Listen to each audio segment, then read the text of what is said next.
In the early 1960s, the Cold War was no longer just a battle of ideologies. It had become a battle over the laws of physics. Both superpowers believed that whoever mastered the edge of space would control the future of warfare, not missiles, not bombers, space itself.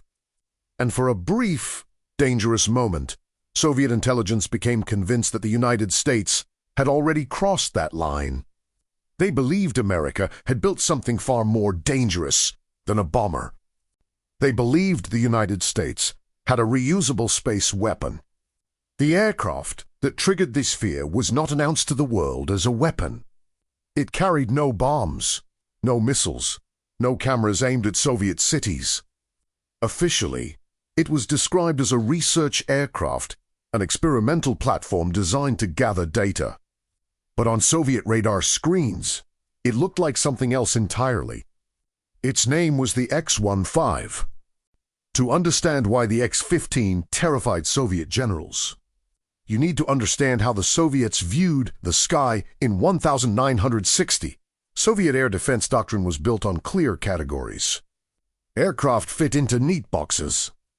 Bombers were slow, heavy, and predictable. Missiles were fast, violent, and followed mathematical arcs. Satellites stayed in orbit and could not maneuver at will. The Soviet system was designed to detect each of these threats and respond accordingly. The X-15 fit none of them. When the X-15 flew its most extreme missions, Soviet radar operators observed something they were not trained to see. A target that accelerated like a missile, climbed like a spacecraft, maneuvered like an aircraft, and then returned to Earth intact. From their perspective, this was not evolution. It was a breakthrough. One particular series of X-15 flights in the mid-1960s triggered serious alarm. These were not publicity flights. They were not announced. They were conducted over the Pacific and the American Southwest, often launched from B-52 bombers far from public view.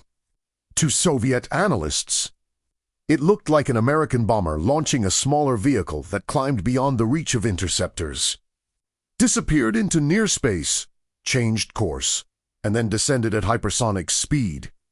This behavior shattered every assumption in Soviet aerospace doctrine. A ballistic missile could not maneuver like that. A satellite could not return at will. A bomber could not survive those temperatures.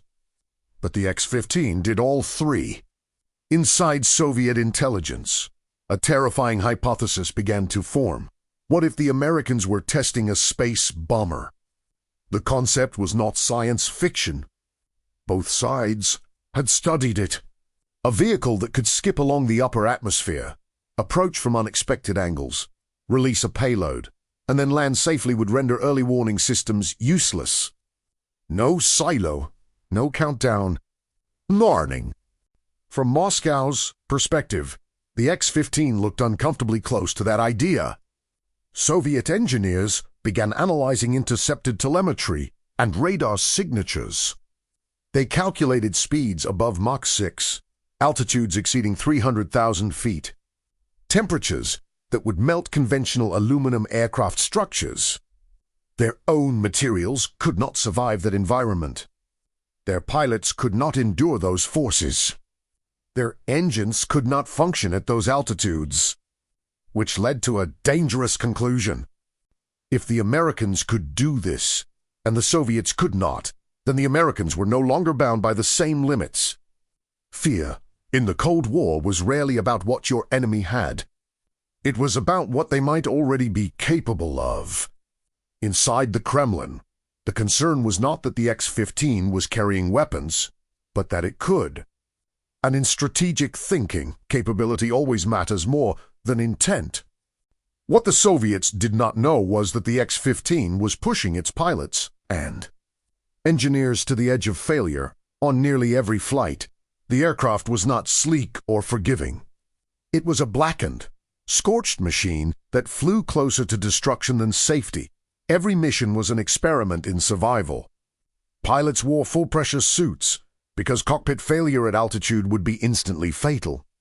The aircraft used Rocket propulsion, because no jet engine could operate in the thin air it climbed into. At peak altitude, the X-15 was not flying, it was falling with control.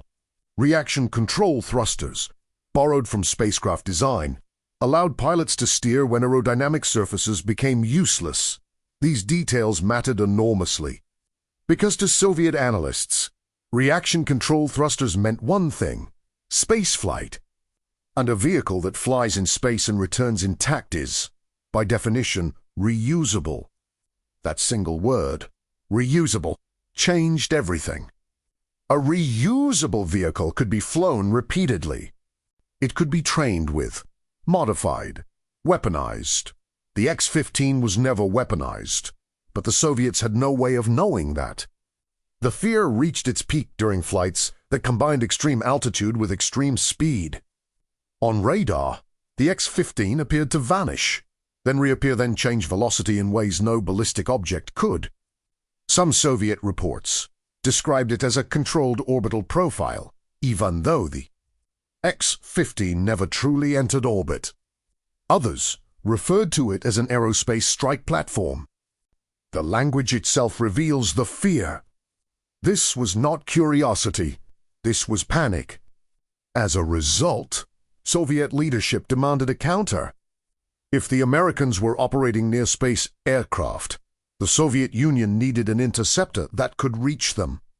This requirement drove the development of one of the most misunderstood aircraft of the Cold War, the MiG-25. The MiG-25 was not built to dogfight. It was not elegant.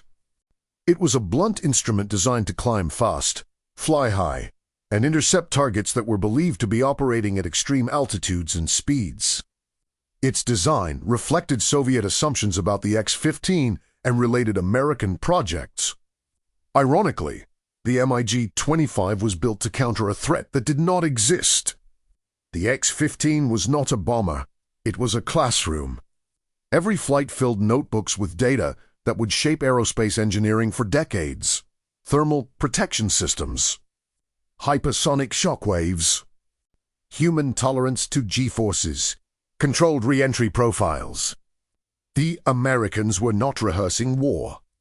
They were rehearsing the future of spaceflight. And yet, the strategic impact was very real. The X-15 forced the Soviet Union to divert resources, alter doctrine, and accelerate interceptor programs based on fear rather than fact. It widened the psychological gap between what each side believed the other could do. In the Cold War, perception was power. By the time the X-15 program ended, it had set records that remain unbroken to this day. No piloted aircraft has flown faster. No winged vehicle had ever gone higher and returned intact under human control. The aircraft never dropped a bomb. But it reshaped the strategic imagination of an entire superpower. In the end, the X-15 did not bring nuclear war closer. It did something more subtle and more enduring. It convinced the Soviet Union that the United States had already solved problems they had not yet dared to attempt. And in a world defined by fear of falling behind, that belief mattered more than any weapon. The aircraft that terrified Soviet generals now hangs silently in a museum, scorched, scarred, unassuming, but for a brief moment in history. It made one superpower believe the other had already turned space into a battlefield. And that belief changed everything.